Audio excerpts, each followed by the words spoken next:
2023 সালের তুলনায় গণঅভ্যুত্থান পরবর্তী 2025 সালে দেশের বিভিন্ন সেবা খাতে দুর্নীতি ও ঘুষের শিকার হওয়া মানুষের সংখ্যা বেড়েছে বলে জানিয়েছে ট্রান্সপারেন্সি ইন্টারন্যাশনাল বাংলাদেশ টিআইবি। সংস্থাটির সেবা খাতে দুর্নীতি জাতীয় খানা জরিপ 2025 অনুযায়ী এ সময় সরকারি ও বেসরকারি খাতে সেবা নিতে গিয়ে 12,633 কোটি টাকা ঘুষ লেনদেন হয়েছে, যা 2023 সালের প্রাক্কলিত মোট ঘুষের পরিমাণের তুলনায় প্রায় 16% বেশি। ধন্যবাদ আপনাদেরকে। বৃহস্পতিবার সকালে ট্রান্সপারেন্সি ইন্টারন্যাশনাল বাংলাদেশ টিআইবি সেবা খাতে দুর্নীতি জাতীয় খানা জরিপ প্রকাশ করেছে। রাজধানীর ধানমন্ডিতে টিআইবি কার্যালয়ে সংবাদ সম্মেলনে এই জরিপ প্রকাশ করা হয়। সেবা খাতের দুর্নীতি জাতীয় খানা জরিপ।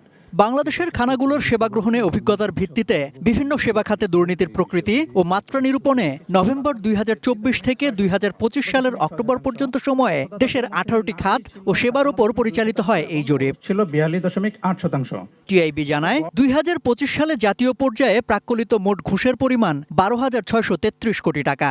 2023 সালের জরিপে আওতাভুক্ত সেবা খাতের তুলনায় যা সার্বিকভাবে বেড়েছে। এর মধ্যে বিচার সংশ্লিষ্ট সেবা, ব্যাংকিং ও ভূমি খাতে গড় ঘুষের পরিমাণ সবচেয়ে বেশি।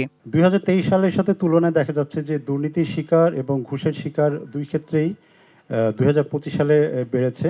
আমাদের 2025-এর খানা জরিপে আমাদের যে ঘুষের পরিমাণ আমরা সেটি জাতীয়ভাবে প্রাক্কলন করেছি। এক্ষেত্রে এই জাতীয়ভাবে প্রাক্কলিত মোট ঘুষের পরিমাণ হয়েছে 12,633.2 কোটি টাকা।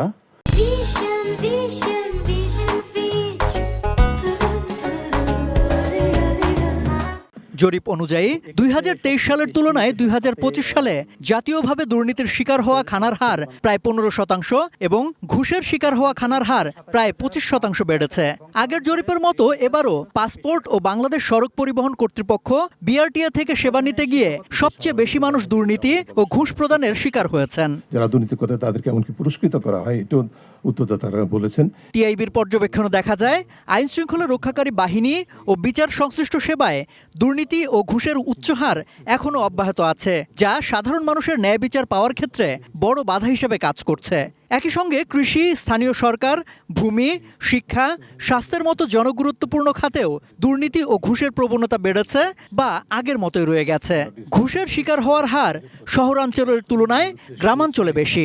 এত ভালোবাসত এই যে ডিজিটাল সেবাটা আমরা প্রচলন করতে পারিনি, তারই কিন্তু প্রতিফল হচ্ছে যে এই যে এই দেশের মানুষ যারা সেবা গ্রহীতা তাদের 81.6% কোনো না কোনো খাতে দুর্নীতির শিকার হয়েছে। দুর্নীতির প্রতিকার ও প্রতিরোধে দুদককে আরও কার্যকরী করা, দুর্নীতিবাজদের বিরুদ্ধে আইনানুগ ব্যবস্থা নেওয়া, ডিজিটাল লিটারেসি বাড়ানো সহ 10 দফা সুপারিশ করেছে টিআইবি। দুদকের উপর কিন্তু ওই পর্যায়ে আস্থা তৈরি হয় নাই। এই ধরনের বিষয়গুলো আমরা মনে করি যে সরকার এবং দুদকের জন্য অত্যন্ত গুরুত্বপূর্ণ ইঙ্গিত দেয় যে তাদের এই প্রতিষ্ঠানটিকে কার্যকর করতে হবে এবং প্রতিষ্ঠানের দক্ষতা বাড়াতে হবে, প্রতিষ্ঠানের উপর মানুষের আস্থা সৃষ্টি করতে হবে। সম্রাট আনোয়ার, এটিএন নিউজ, ঢাকা। ধন্যবাদ।